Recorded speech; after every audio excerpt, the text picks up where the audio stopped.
Gremo v Indonezijo, avgusta se odpravljamo za 18 dni in sicer jugovzhodna Azija, ekvatorialno podnebje, kar pomeni, da je edina država v jugovzhodni Aziji, ki se jo da obiskati v poletnih mesecih. Namreč takrat tukaj ni dežja, je sušno, vse ostalo, recimo po zimi, jeseni, spomladi, ko je tukaj Južna Azija, jugovzhodna Azija primerna, ni monsuna, je tukaj deževje, tako da poletni meseci čudoviti. 220 milijonov ljudi približno živi 5100 km iz enega konca na drugega. Večji otoki so pa Sumatra, Java, Kalimantan, Sulawesi pa Irian Jaya. Zdaj, tako je, 18-dnevno potovanje, prileti se v Džakarto in se eno noč prespi in potem gremo direktno na Sulawesi. Zdaj, na splošno Džakarta, samo nekaj osnovnih podatkov, leta 1522 pridejo Portugalci, potem pa v 17. stoletju se za predvlado bojujejo Nizozemci pa Angleži. Nizozemci so bili uspešnejši in so si Indonezijo prisvojili kot nekakšno kolonijo. Betavija so poimenovali Džakarto, ki je danes izredno dovzetna za poplave, seveda leži ob morju. Sam centralni trg je delno ohranjen, nekaj takih kolonialnih zgradb, tole je mestna hiša. V neposredni bližini tudi muzej sodobne umetnosti, kjer je vstopnina, ne boste verjetno 0,15 evra, če boste pa v bližnji restauraciji eno kavo spili, pa kava 3 evra. Lahko pa tudi kava za 10 evrov, če ste že slišali za Kopi Luwak kavo. Bom kasneje povedal, kaj je to. Zdaj, 20 milijonov ljudi živi v Džakarti. To je največ v jugovzhodni Aziji, 17. po številu prebivalcev na svetu.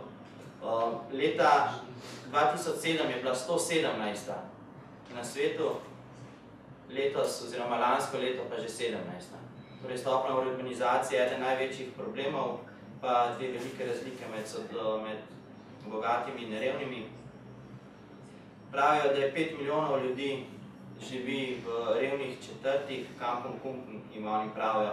Samo središče je približno takole, je pa v Džakarti 76 nakupovalnih središč in to so takole večnadstropna nakupovalna središča, kar uvršča Džakarto v top nakupovalno destinacijo jugovzhodne Azije, da si boste predstavljali.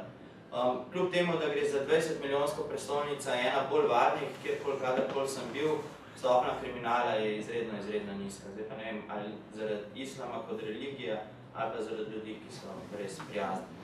Odletimo na Sulawesi, in sicer Makassar, prestolnica južnega Sulawesija, Manado, severnega, in največja atrakcija je zagotovo tukaj je ta Toraja, nenavadne pogrebne slovesnosti, ki se odvijajo v mesecu avgustu. Otočje Togian, kjer bi dejansko si zaželel, da se čas ustavi, in potem še skrajni sever, neki nacionalni parki, vulkani, ampak gremo najprej v pokrajino Tano Toraja, ki je poznana po čudovitih križevih poljih, etnični skupini Toraja in nenavadnih pogrebnih slovesnosti. Zdaj, pokrajina se šele po letu 1970 odprla za tujce. Nasplošno so Nizozemci kar nekako pozabili na Sulawesi in potem, ko se je iz juga začel proti severu širiti islam, takrat so se pa malo strašili, to je bilo šele pred dobrimi 100 leti, in takrat so poslali misionarje oni na Sulawesi in misionarji so začeli oznanjati vero, krščansko vero. Ogromno je raznih vej, krščanskih vej, in občutek imaš, kjer misionar je prišel v določeno vas, tako vero so prevzeli. Je pa lokalno ljudstvo verjame v politeistični animizem, podprednikov, ki pa ni samo religija, ampak določa tudi družbeno življenje. Ogromno raznih tabujev, karkoli. In zanimivo je to, da ko so prišli misionarji, so rekli, vse te rituale, ko se nanašajo na vsakodnevno življenje, ne smete več upravljati, lahko pa samo še tiste, kar se nanaša na posmrtno življenje. Časi smrti človeka. In tudi zato je zanimiva ta Toraja prav zaradi teh pogrebnih slovesnosti. Bomo še prišli, ljudje živijo v takih hiškah Tongkonkan in pravijo, da ne bi Bog, ko je prišel na zemljo, se nastanil prav v ta Nitoražen in rekel, gled, tako lepo in si je naredil svojo hiško. Po drugi strani ne bi pa ljudje iz severa prišli in ker jih je s čovni in ker jih je zajelo na urijo, so potem čovne obrnili, gospodi naredili hiško in nekako takale tradicionalna arhitektura. Če ste pozorni na stebre tukaj v bližini, spodaj seveda je prostor za domače živalce, zgoraj 3 majhne sobce, vse narejeno iz lesa. Tole se pa šteje, koliko je pomemben posameznik. Določa položaj posameznika v družbi oziroma socialni status. Zdaj, ki se ga pridobi seveda v času pogreba, smrti. Pogrebne aktivnosti se dogajajo torej samo v mesecu avgustu pa juliju in zadeva je taka, da so gostje oziroma tujci lepo vabljeni, seveda ne pridemo praznih rok, nekaj prinesemo, ne si bodo cigareti ali pa kakšen piščanc, če nas bo več, lahko tudi prašiča prinesemo.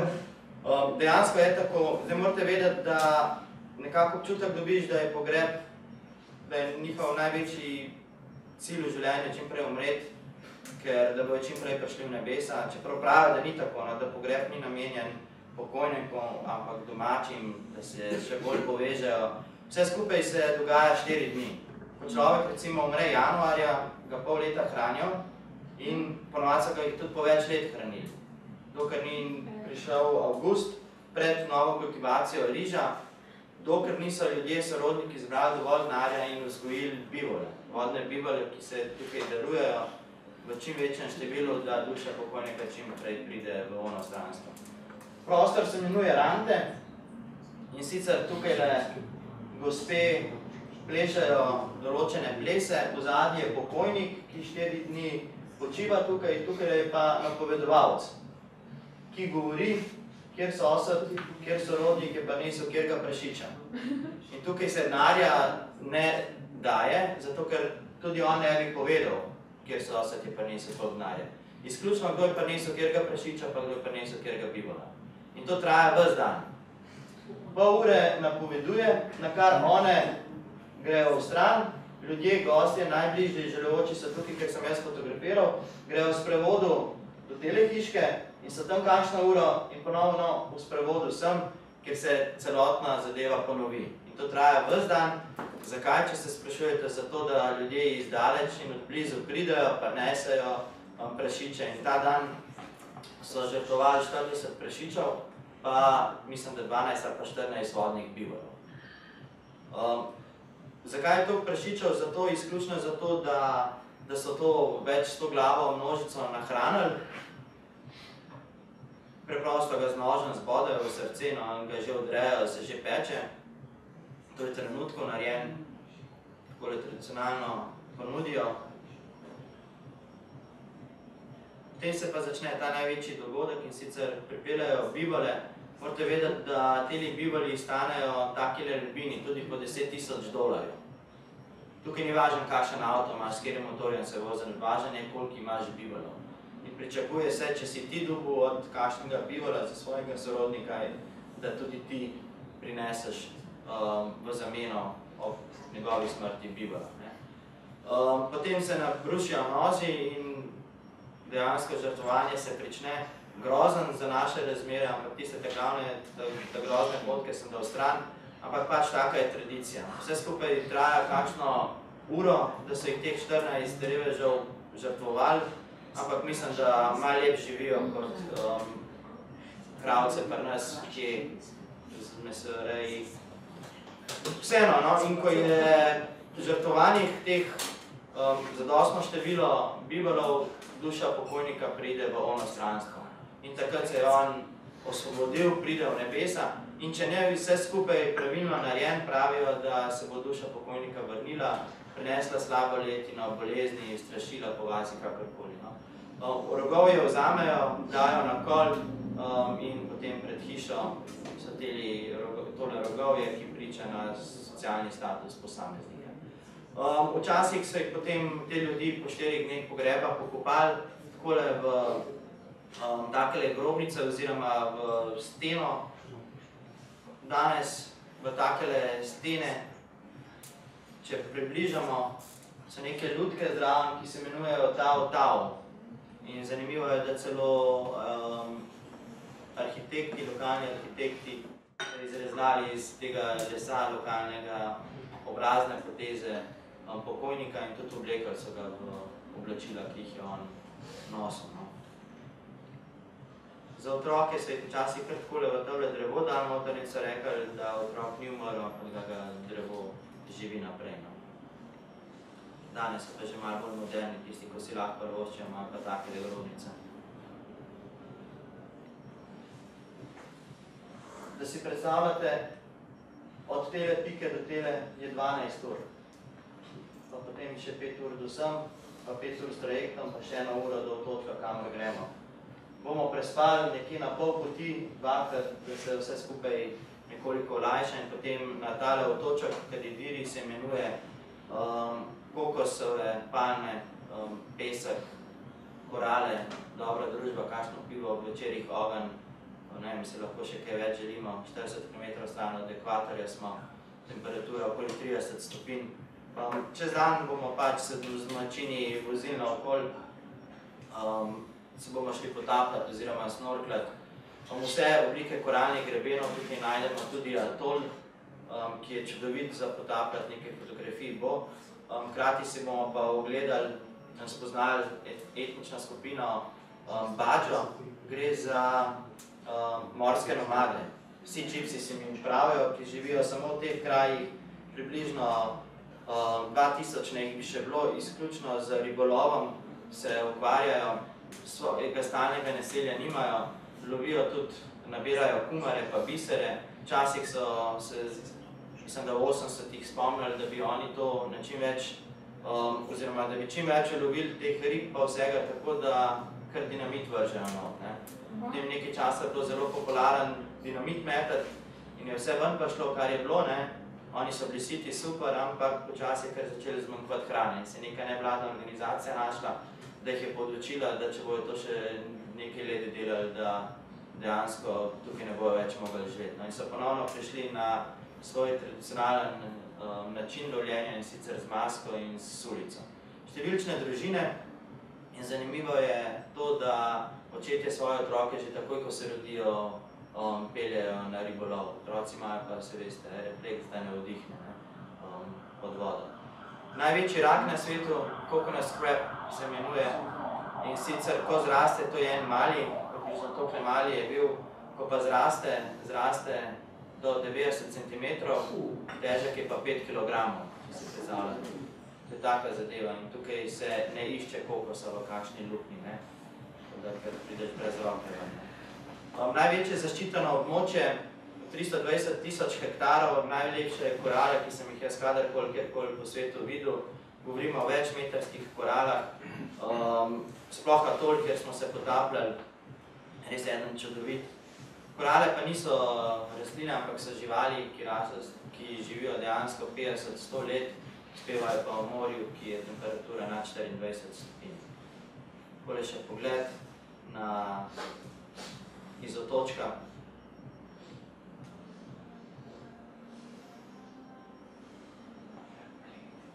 In pa z nočnim trajektom čez ekvator, 40 km stran od ekvatorja, v naselje Gorontalo in v tole piko Tomokon in potem v Manado, po čem je znano tole naselje in sicer po obisku lokalne tržnice. Zdaj, če imate radi kakšne specialitete in si bodo kakšni netoperi, kaj so jim pitoni, pa tudi psi, potem bo tale del Solovezija za vas, ampak ne bomo tega jedli, gremo pa preveriti, če poznate tej tropsko sadje zelenjavca. To so take banane, ne vem, če jih kdo podval po Aziji, to so tako okusne, da se naše skrijejo. Tole bi vedel, kaj je? Kakav. Izredno grenak. Zdrav. Tole? Marko? Ti si doma tam dol. Marakuja, res je. To je tako okusen sadež, raste kot pri nas jabčki, no. Kava. Zdaj, Kopi Luwak, najdražja kava na svetu. V Londonu stane skodelica 60 funtov, v Džakarti pa 10 evrov. Neke cibetovke, tu so kot nekakšne podlasce, imajo strašen apetit za karnimi zrnicami in one to lepo požrejo, zunanji uvoji prebavijo, notranje jedre oprostijo neprebavljeno. Izločke sušil in potem vse skupaj prepražajo danes zmagov. Če imate radi kavo, je Kopi Luwak čudovita. Zelo dober okus, aromatičen okus ima, je pa slednično tudi zelo drago. Čili, tudi takele zadeve lahko kilo tekle, prosim. Pa ob cesti rečeš eno vrečko benzina, prosim, tukaj pa olje. Kokosovo pa palminovo olje. Midva z mojo samo kokosovo olje še porabljava, navadnega olja nimava. To je tudi najbolj zdravo. Tole bi poznali, Miki Miško ne. Ampak tole, Beta Naci, to so oreščki, lokalna droga v jugovzhodni Aziji. Tobak, ta oreščak, palmo nekako na pol dajo, zvijajo, dajo malo tobaka, malo začink noter in to na veliko žvečijo. Take čudovite žlablje dobijo gospe, posledično ogromno sline proizvede telo in to popluvajo povsod po tleh in so sami rdeči fleki. In to ne počnejo samo moški, ampak tudi ženske. Zdaj, tukaj se bomo podali na vulkan Mahavu, 1324 metrov visok vulkan. Ne skrbeti, ne bo preveč hoje, 2 urci prijetne hoje med riževimi polji. Na vrhu je pa potem krater, 140 metrov globoko z manjšim jezerom.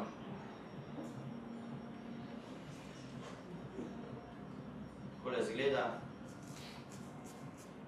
Drugače pa neposredni bližini nek nacionalni park, katerega je vredno obiskati, čeprav je dosti drag.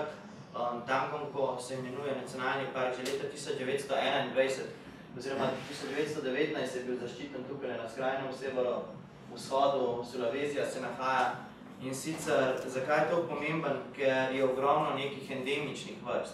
Tukaj imam podatek, da je od 127 sesalcev, kar 79 endemičnih, pa 103 vrsti ptičev so prav tako endemični, od 233 vrstov.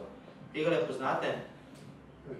Darzi, nekakšna mešanica gremlina in nitija, če mene vprašate, visolčka.